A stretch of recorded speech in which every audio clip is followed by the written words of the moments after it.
I didn't think I was being controlled because nothing was ever demanded of me directly.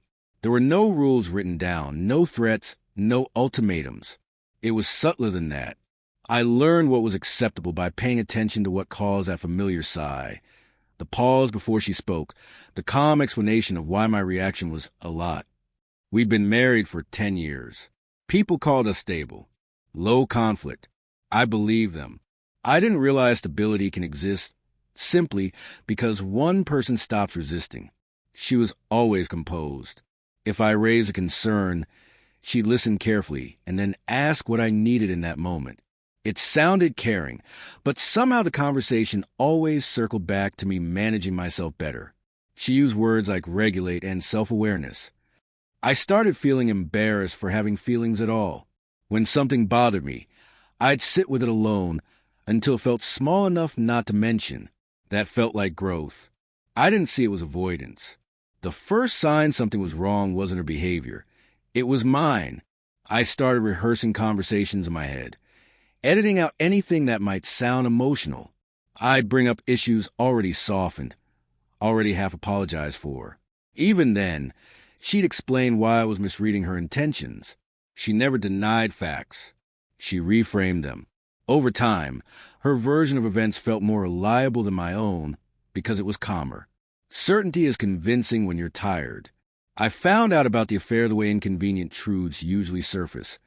Quietly, we shared a cloud account, and one night a photo synced to my phone by mistake. It wasn't explicit, just intimate, familiar, the kind of closeness that comes from time, not chance. When I asked her about it, she didn't panic. She sighed and said she'd hoped we were past jealousy, that it wasn't cheating. It was emotional support she didn't feel safe asking me for.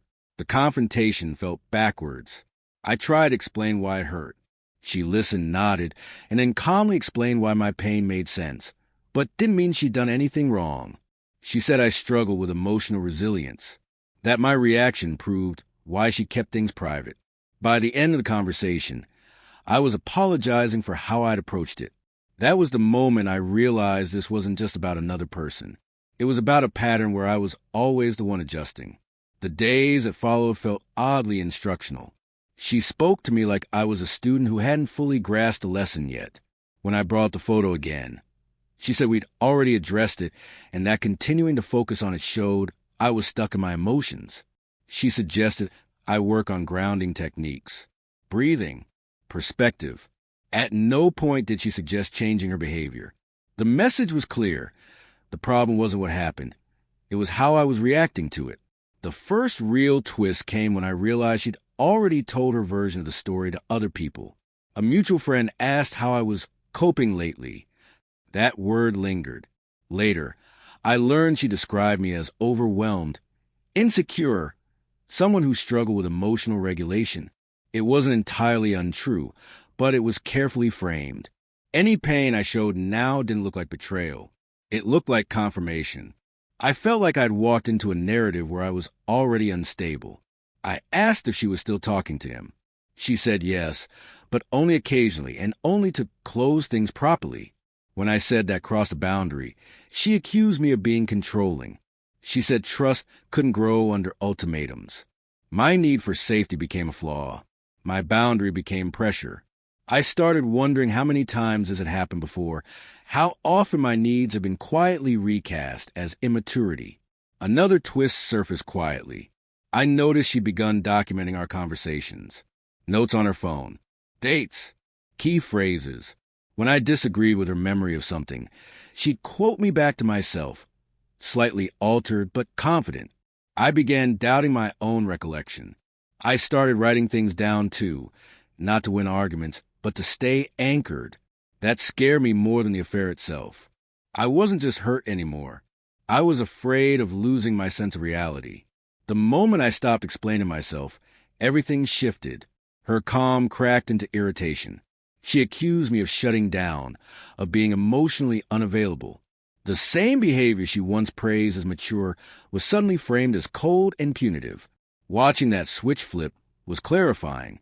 It showed me the rules had never been about communication or growth. They were about predictability.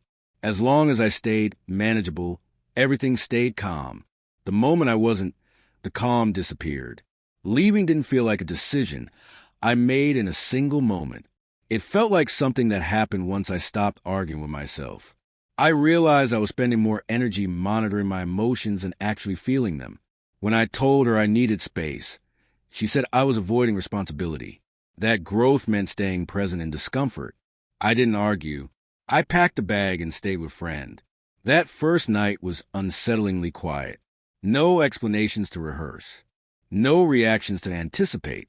My thoughts existed without being corrected, and that felt unfamiliar, but right. The messages started the next day. Some were calm and reflective, almost gentle. Others carried disappointment just beneath the surface. She said she didn't recognize me anymore, that I'd changed. She was right, but not in the way she meant. Friends I trusted finally heard the full story. A few admitted they'd noticed how carefully I chose my words around her, how often I second-guessed myself. One said, "You always sounded like you were bracing for feedback." Hearing that out loud hurt.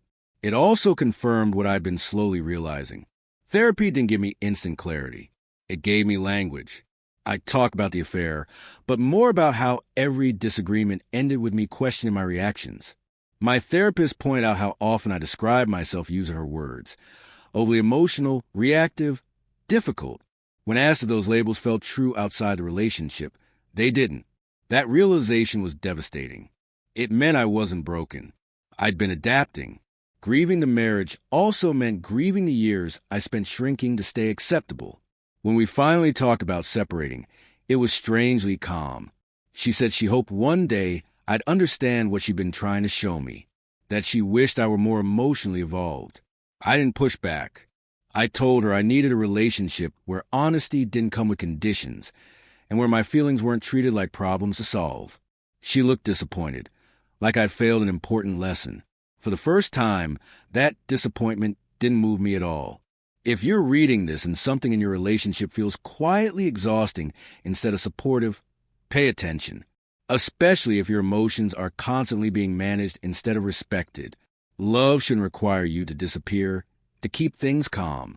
Leaving wasn't empowering in a cinematic way. It was quiet, frightening, and stabilizing. I didn't walk away because I stopped loving her. I walked away because I started trusting myself again. And if clarity feels like a threat to your relationship, that might already be your answer.